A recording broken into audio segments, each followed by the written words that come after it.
Let's read sentence number 1 together, okay? Brandon has 1,500 red and yellow marbles all together. So R plus Y, we know that this gives me 1,500. And then if I were to continue reading the next part, right? In sentence number 2, it says half of the number of red marbles is equal to. The word equal to tells me that this is an equating numerator. You understand what I'm saying? All right, so what I'm going to do is I'm going to write red is equals to yellow. And I'm going to write out the fraction. Half is equals to 3/4. Because this is an equating numerator, what they're trying to say is that a part of the red marbles is equals to a part of the yellow marbles, but they do not have the same total. So what you want to do? Make the numerator the same. I times 3. Then I make sure I do the same thing for the denominator, because when I do something to the top, I must do something to the bottom. So therefore, it's 3/6 equals to 3/4. Okay, am I making sense here? Now, when you're done with that, you can read the sentence. How many red marbles does he have? Now, we are not able to find the red marbles, right? Because we don't have 1 unit yet. Right, your job as a student is to always get to 1 unit, which is what we call the Mr. Green Man. So you can see over here that since 1,500 is the total I will have to refer to the denominator. Right? Wait, so I don't understand why you did 1/2 and 3. 1/2 is equal to 3. Wait, I don't understand why you have to change 1/2 equals to 3/4 to 3/6 equals to 3/4. Okay, because the reason why I did that is because of the word equal to. Can you imagine this?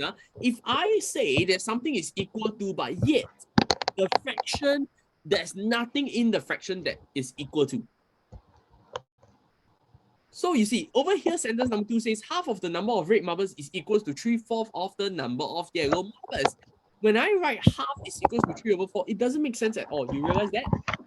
Right? So I have to make the numerator the same. So that is the Aren't you supposed to usually make the denominator the same? Very good. You are supposed to do that, but because we are doing equating numerators, we are asked and taught to make the numerators the same. But why? Okay, because what I'm trying to help, what we are trying to learn here is this: is that the total is not the same. Brandon does not have the same total for red and yellow, but a part of the red and a part of the yellow is the same.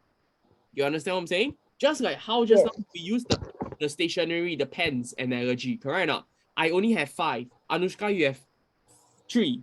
Carl, he has 7. All of us, we have a different total, correct? But when I ask you to give it to the homeless person, all of us give 1 to the homeless person, correct? So on your paper, you will write down that, hey, Anushka, I will have 1/3. That is for Anushka, right? That is what Anushka will write. For Joseph, I will write 1/5. For Carl, he will write 1/7. You understand what I'm saying, my dear? So that is the idea of equating numerators. Am I making sense here? A part of what we have is the same. So same question here, same problem here. A part of what Brandon has for red is the same as yellow. So that's the reason why I make the equating numerators.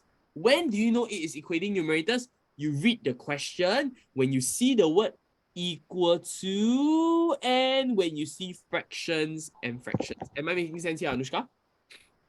Okay, so once I'm done with this, right, I realize that the total is the denominator. You all agree this, right? The total is always the denominator. The numerator is the part. Am I making sense here? So 6 and 4 is the denominator. 6 and 4 gives me 10 unit.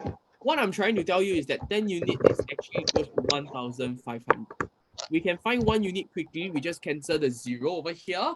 Okay, fine. Well, if you say, hey, you know what? Can I just press my calculator? Of course, God, you can. All right, you cancel 0. You cancel 0 over here. You get 150. Okay, Mr. Greenman is out. Mr. Greenman is out. What am I supposed to do? Read the question. The question says, how many red marbles does he have? What they are trying to ask you is, how many red marbles does he have altogether, which is equals to 6 units. All right, so you just have to do 150 times 6. Okay, 150 times 6, that gives me a very nice answer of $900. not no, I want $900, 900 red marbles. You understand what I'm saying? Okay, so that's all you need to do.